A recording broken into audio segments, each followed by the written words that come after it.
আসসালামু আলাইকুম। অনেকেই কিন্তু ফার্মের মুরগিটা খাইতেছে না বা খায় না। আমার ঘরেও আছে যে ফার্মের মুরগি খায় না। তবে মাঝে, মাঝে আমি এভাবে রান্না করার ট্রাই করি।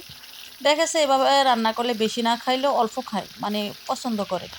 তো আমি একটু পিসটা বড়, বড় কইরা কাইটা নিই। কাইটা কিন্তু তেলের মধ্যে ভাজি, একটু ভালোভাবে ভাইজা নিই। তারপরে যে কাঁচামরিচ, পেঁয়াজ আর টমেটো কাইটা দিলাম একটা। তো এই কাঁচামরিচ, টমেটো, পেঁয়াজটা দিয়া কিন্তু তেলের মধ্যে অনেকটা সময় নিয়ে ভাজা, ভাজা করি।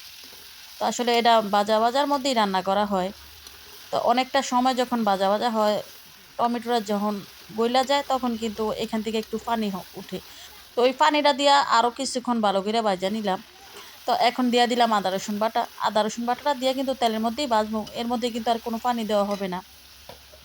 তো সাথে দিয়া দিলাম এখানে এলাচ, দারচিনি এবং লং দিয়া কিন্তু আরো কিছুক্ষণ ভাইজা নিলাম। তো আসলে ফার্মের মুরগিটা বাচ্চারা পছন্দ করলে কিন্তু অনেকেই খায় না, বড়রা যারা আছেন। তো এখানে আবার হলুদের গুঁড়া, মরিচের গুঁড়া, ধনিয়ার গুঁড়া আর জিরার গুঁড়া দিয়ে দিলাম। দিয়া কিন্তু তেলের মধ্যে আরো কিছুক্ষণ ভাজা নিলাম। মানে যতটা সম্ভব তেলের মধ্যে ভাজা নিবেন। তো তেলের মধ্যে ভাজা, ভাজা করলে কিন্তু মুরগির টেস্টটা আসে। তো তারপরে দিয়া দিলাম পানি। একটু পানি না দিলে কিন্তু আবার দেখা গেছে ভিতরে মানে রান্নাটা হইব না। তো দেখেন উঠানোর আগে দিয়া দিলাম ধনিয়া পাতা। তো ধনিয়া পাতা দিয়ে মাংস রান্না করলে কিন্তু সত্যি একটু টেস্ট আসে। অনেকে আবার বলব যে ধনিয়া পাতা দেয় নাকি? তবে আপনারা দিয়া রান্না কইরা দেখবেন। তো আমি কিন্তু একদমই ঝোল রাখবো না দেখেন। তবে এভাবে এই মুরগিটা রান্না করলে অনেক মজা লাগে। আপনারাও ট্রাই করবেন।